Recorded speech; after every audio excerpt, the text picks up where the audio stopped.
자, 효과를 봅니다. 당연히 위법하게 수집한 증거는 증거 능력이 없겠죠. 그래서 증거 능력이 부정됩니다. 두 번째, 자, 위법하게 수집한 증거는 증거 동의했다 할지라도 증거로 못 씁니다. 그게 일반적입니다. 그런데 밑에 예외도 있다는 거죠. 그 예외되는 판례도 봐두셔야 됩니다. 세 번째는 탄핵 증거로도 못 씁니다. 됐죠? 자, 그러면 판례 갑니다. 자, 판례 대부분 앞서 봤던 것들일 겁니다. 우리 218조 영장주의 예외할 때 봤죠? 읽어볼게요.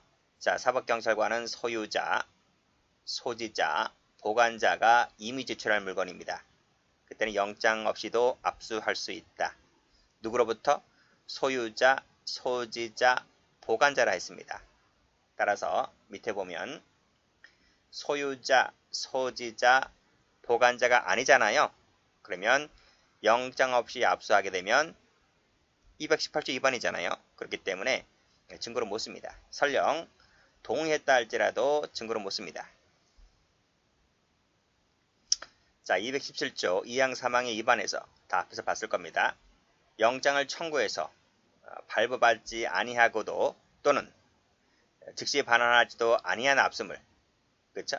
즉시도 반환하지 않았어요. 역시 법 위반이기 때문에 증거로 못 쓰죠. 설령 동의했다 할지라도 못 씁니다. 다음, 자, 혈액을 채취할 텐데요. 혈액을 채취하려면 영장 갖고 와야 되잖아요. 그래서 영장이나 감정처분 허가장을 갖고 와야 되는데 옆에 보면 발부받지 않았다는 거죠. 따라서 동의 없이 혈액을 채취했을 때 또 나중에라도 영장을 받아야 되는데 영장도 받지 않았습니다. 사후에라도. 자, 그랬다면 동의했든 안 했든 불문하고 증거로 못 씁니다. 동의 여부 불문하고 못 쓴다. 자, 4번은 전 시간에 봤죠. 수사기관이 구속수감되어 있던 갑에게 휴대전화를 제공했고 그리고 피고인에게는 알리지 않고 통화했다는 거죠. 라고 했을 때 법 위반이기 때문에 불법 감청에 해당되어서 증거로 못 쓰는데 마지막에 동의했다 할지라도 여전히 못 쓴다. 이런 말입니다. 그래서 1, 2, 3, 4는 전부 다 동의했다 하더라도 증거로 못 쓴다는 원칙을 얘기하고 있는 겁니다. 자, 다음 보죠. 자, 밑에 판례 1번 봤죠? 자, 이미 증언을 마쳤습니다. 검사가 부릅니다.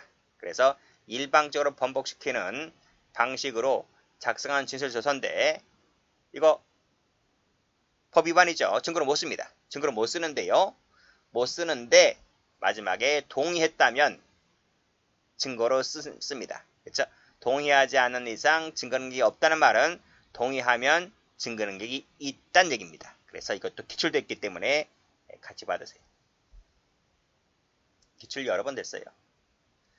다음, 증거 보존 절차 증인신문할 때 밑에 시일과 장소를 미리 통지해서 참여할 수 있는 기회를 줘야 되는데 기회를 주지 않았어요. 그러면 역시 법 위반이라서 증거 능력이 없다고 볼 수가 있는데 밑에 보면 이 변호인과 피고인이 나중에 동의합니다. 동의해서 별다른 이유 없이 적법하게 증거조사를 마쳤을 때는 증거 능력이 부여된다 그랬습니다. 자, 그래서 이때는 기회라는 말 씁니다. 기회는 뭐다? 기회 주면 되니까요. 그래서 기회를 나중에 제공했다면 그때 예외적으로 증거 능력이 부여된다. 그래서 하자가 치유됩니다. 그런 내용이죠. 자, 밑에 3번도 마찬가지입니다. 여기도 보면 밑에 기회를 안 주죠. 기회를 주지 않습니다. 그럼 기회만 주면 되잖아, 그렇죠? 그렇기 때문에 밑에 그 다음 날, 즉 기회를 주지 않았기 때문에 증거 능력이 없다고 볼 수가 있지만 그 다음 날, 그 다음에 밑에 공판조서에 의하여서 고지가 되었고 피고인이 변경할 점과 이해할 점이 있느냐 물어보니까 없다 이렇게 얘기를 합니다. 그 말은 뭐지? 동의했다는 말이죠. 동의했단 말이. 그쵸? 그랬을 때는 하자가 치유가 되었다고 볼 수 있기 때문에 증거 능력이 있다고 봤습니다. 그래서 이 기회란 말 나오면 기회만 주면 되니까요. 그때는 동의했다면 증거 능력이 있는 것으로 그렇게 공부를 해두시면 되겠습니다. 그래서 앞 페이지 다시 한번 가볼게요. 동했다 할지라도 증거 능력이 안 되는 것들. 그러나 동했다면 예외적으로 증거 능력이 부여되는 것들. 각각 구별해서 정리를 해 두시기 바랍니다. 다음 페이지 가보죠. 자, 마지막으로 볼 것은 독수의 과실 이론인데요. 한자입니다. 한자. 독수. 나무 숫자거든요. 독이 들어있는 나무. 그쵸? 거기에서 이 나무에 열매가 달리잖아요. 과실입니다. 과실. 그러면 독이 든 나무에서 열린 과실은 독이 있을까 없을까? 독이 있을 것 같아요? 없을 것 같아요? 있다. 아니면 독이 없다. 없거나 약하다. 이렇게 나눠볼 수가 있겠죠? 독이 있다면요. 역시 마찬가지로 증거 능력이 없겠죠? 근데 독이 없거나 전혀 없거나 독이 아주 약하다. 그러면 증거 능력이 있다. 고 봐야 되겠죠? 이 두 가지가 전부 다 판례가 나옵니다. 뒤에서. 보죠. 위법하게 수집한 1차적 증거는 이게 독나무입니다. 여기에서 과실이 달리죠? 그게 2차적 증거인데 이 과실이 달렸을 때에 그 2차적 과실까지도 증거 능력을 배제할 수 있을까의 문제입니다. 인정 여부 판례 보면 판례. 자, 밑에 판례 가볼까요? 헌법과 형소법이 정한 절차에 따르지 아니하고 수집한 증거는 위수증이 되는 거죠. 그래서 유죄 증거로 못 씁니다.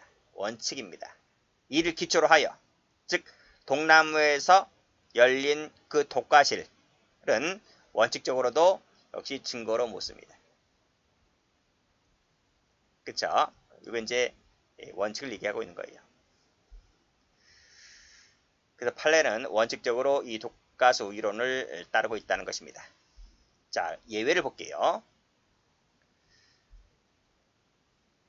자, 위법하게 수집한 증거를 할지라도 일정한 경우에는 이 원칙이 적용되지 않는다는 것을 말합니다. 다음의 경우에는 미국 판례에서도 예외가 인정되고 있는데 제가 이 예외를 왜 이 교재에 옮겨놨을까? 최근에 기출되었기 때문에 그래요. 어느 시험에서 기출됐습니다. 이론을. 그래서 이 이론을 한 번쯤 읽어는 보세요. 아시겠어요? 대부분 보통 대부분 판례가 시험 나오지만요. 심심하니까 또 이론도 있다라고 해서 제가 안 읽겠습니다. 여러분들이 읽어보시면 돼요. 그래서 어떤 이론이 있는지 오염순화에 의한 예외 이론이 있고요. 불가피한 발견의 예외 이론이 있고요. 예외는 그렇죠? 다시 한번 오염순화, 오염이 순화됐다는 이론, 불가피한 발견 이론, 독립된 증거원의 이론. 다음 페이지 가보면 선의 이론 있습니다. 읽어보세요. 읽어보시면 돼요. 뭐 최근에 시험 한 번 어느 직렬에서 나왔는데 뭐 또다시 나올까는 모르겠지만요. 기출되었기 때문에 한번 읽어보세요. 우리 판례 봅니다. 판례.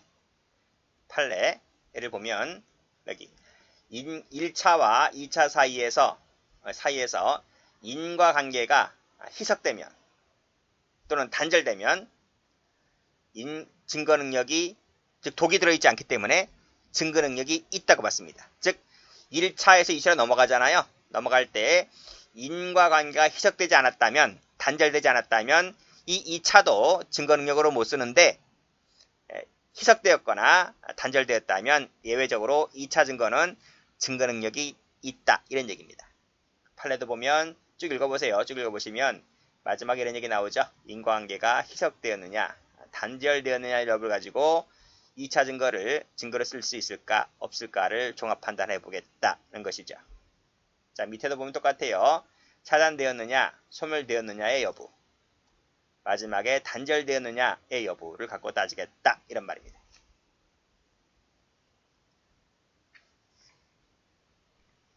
자, 다음 판례 계속 이어집니다. 다음도 보시면 여기 희석 단절 여부 나와 있죠. 자, 그러면 구체적으로 한번 읽어볼게요. 우리 판례는 어떨 때 희석되었다, 단절되었다를 보는지 첫 번째 판례입니다. 진술거부권을 고지하지 않은 것은 방금 위에서 봤듯이 적법 절차 위반이잖아요. 그래서 위법 수집 증거 배제 법칙에 따라서 증거 능력으로 못 쓰는데 이것이 단순히 실수였다는 거예요. 실수. 실수했다는 거죠. 또는 진술거부권을 고지하여 잘못이 시정되었다. 그쵸? 나중에 고지했다는 거예요. 세 번째로서는 1차와 2차 사이에 있어서 상당한 시간이 지났다는 거야. 그쵸? 상당한 시간이 지나서 자발적으로 자백했다는 거야. 그랬다면 희석되기 때문에 그때는 예외적으로 증거 능력을 인정해 주겠다는 것입니다. 뒤에 판례 보면 몇 시간 나오지? 며칠 나오지? 40일 나옵니다. 40일. 40일이 지났다든지 3개월이 지났다든지 했을 때에는 자발적으로 자백한 경우에는 증거 능력을 인정해주는 판례가 뒤에 나옵니다. 그 다음도 보면 독립한 제3자의 행위라든지 자료가 나왔다든지 또는 형소법이 정한 절차에 따라서 소환을 받고 임의 출석해서 증언을 했다든지 이런 사정이 있을 때는 인과관계가 단절됐고 희석되기 때문에 이때는 예외적으로 증거 능력을 부여해 주겠다는 것이죠. 자, 밑에 똑같아요. 자, 밑에도 실제가 된 적이 있는데요. 여기도 보면 증거로 사용될 수 있는지를 판단할 때는 영장주의 정신을 회피하는 방식으로 아니라는 거죠, 이게. 그렇죠? 확보한 것이 아니라고 볼 만한 사정이 있다는 말은 영장주의 정신을 회피한 것이 아니라는 겁니다. 또는 상당한 시간이 경과했다든지 그리고 임의 제출을 했다든지 독립한 제3자 진술이 있다든지 라고 했을 때 거의 같죠? 위에 있는 판례랑 꺽쇠 2번과 거의 같은 취지입니다. 라고 했을 때 증거 능력이 있다 이렇게 봤습니다. 자, 다음 가보죠. 여기 보면 위법한 압수 이게 1차적 증거잖아요. 직후입니다. 직후라 했기 때문에 1차적 그 위법 절차가 있은지 얼마 되지도 않아서 곧장 바로 작성받은 압수물이기 때문에 이것은 여전히 뭐다? 독가수 이론에 따라서 여전히 증거로 못 쓴다 이런 말입니다. 이 판례랑 비교되죠? 다음 페이지 한번 가보세요. 여기 가보시면 여기는 보세요. 동그라미 2번 가보면 여기는 진술거부권을 고지하지 않았기 때문에 이것이 1차적 증거잖아요. 당연히 위법이 있지만 이 자백은 당연히 진술거부권 고지하지 아니한 채 얻어진 것이기 때문에 위수증에 따라서 증거로 못 쓰지만 40일이 지났잖아요. 40일이. 한참 지났다는 겁니다. 라고 했을 때 또 40일 지난 후에도 충분한 조력도 받았고 또 공개된 법정에서 임의로 이루어진 것이고 할 때는 예외적으로 증거 능력을 부여해 주겠다는 것이죠.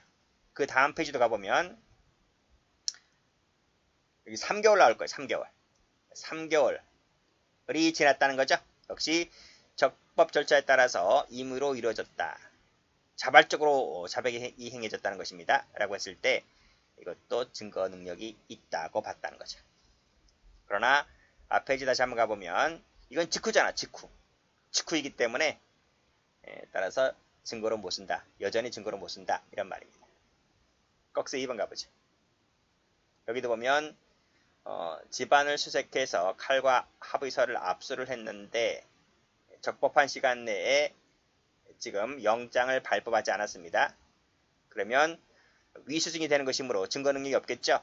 이를 기초로 하여 한 2차 증거 역시 마찬가지로 여전히 독가수 이론에 따라서 증거 능력이 없다는 것입니다. 이 2차적 증거가 바로 뭐예요? 위법한 압수가 있은 직후 행위인 겁니다. 다음 자, 첫 번째 줄에 적법 절차를 무시했죠. 위수증에 따라서 증거로 못 씁니다. 그리고 이 위법한 상태 하에서 행해진 음주 측정 요구 역시 마찬가지로 1차 행해진 다음에 곧장 이루어졌죠. 역시 이것도 한참 시간이 경과한 부분이 아니고 또 자유로운 상태 하에서 임의로 진술된 것도 아니기 때문에 여전히 증거로 못 쓴다는 것입니다. 여기도 마찬가지죠. 위법 나와 있고요. 밑에 보면 완전히 벗어날 수 있다고 볼 수 없는 상황 하에서 그치? 행해진 호흡 측정 결과에 대한 부분은 증거로 못 쓴다는 얘기입니다. 동의했다 할지라도 여전히 위수정 원칙에 따라서 증거로 못 쓴다는 것이죠. 영장에 의하지 아니하고 강제로 행해진 연행은 위증이 되는 것이므로 증거로 못 쓰지만 역시 이 위협한 체포 상태에서 행해진 이 체류 요구 역시 마찬가지로 그 독가스 이론에 따라서 증거로 못 씁니다. 자, 다음 판례입니다. 자, 탐색 과정에서 실질적 피의 압수자인 피고인의 참여권이 보장되어야 함에도 참여권이 보장되지 않았기 때문에 위수중이 됩니다. 그래서 증거 능력이 없고요. 자, 그 다음 판례가 출제가 잘 됩니다. 영장 발부 사유로 된 범죄 혐의 사실과 무관한 별개의 증거를 압수했다면 당연히 증거로 못 씁니다. 그렇지만 끊을게요. 자, 그 별개의 증거를 피압수자에게 환부하고요. 후에 이것을 다시 임의 제출받습니다. 자, 그랬다면 자, 밑에 최초 위반과 최종 증거 주입 사이의 인과관계가 단절되었다고 볼 수가 있겠죠. 그 말은 뭐다? 이때는 증거 능력이 있다 이런 말이죠. 됐어요? 자, 밑에 조그만 글씨 나오죠? 그 제출에 의무성이 있다면 증거 능력이 인정된다. 이 지문은 법학경치에 나온 겁니다.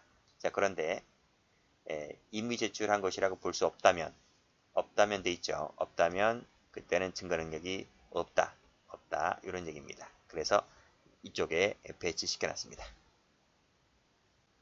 다음 보자. 자, 이 판례도 출제가 잘 됩니다.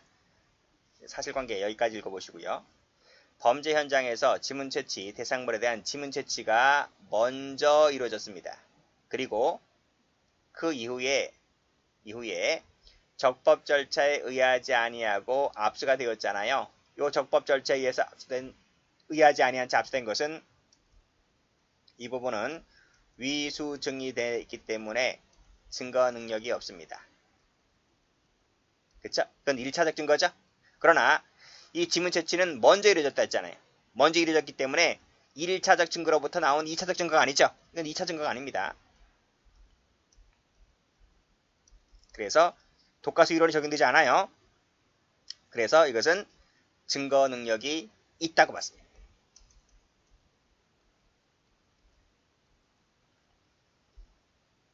여기 나와 있네. 2차적 증거가 아니기 때문에. 그쵸? 그 다음도 보면 이렇게 했고, 여기도 보면 영장을 사전에 제시하지 아니한 것이 1차적 증거죠. 위수증이 되는 것이므로 증거로 못 씁니다. 증거로 못 쓰지만 그 후에 이루어진 임의성, 신빙성에 대해서는 전혀 다투지 않았고 또 충분히 상의를 했고 전부에 대해서 자백했다면 이때는 예외적으로 증거 능력이 있다고 봤습니다. 다음 페이지. 영장 없이 강제로 행해진 부분은 1차 전유는 증거로 못 쓰죠. 그렇지만 그 후에 2차가 이루어졌는데 그 결과를 분석한 소변 감성서 부분 같은 경우는 영장이죠. 영장. 여기는 영장에 의해서 행해졌기 때문에 1차는 영장 없이 행해졌지만 2차는 영장에 의해서 행해졌습니다. 그래서 이것은 뭐다? 예외적으로 증거 능력이 있다고 보는 거죠. 3개월 했고요. 됐습니다.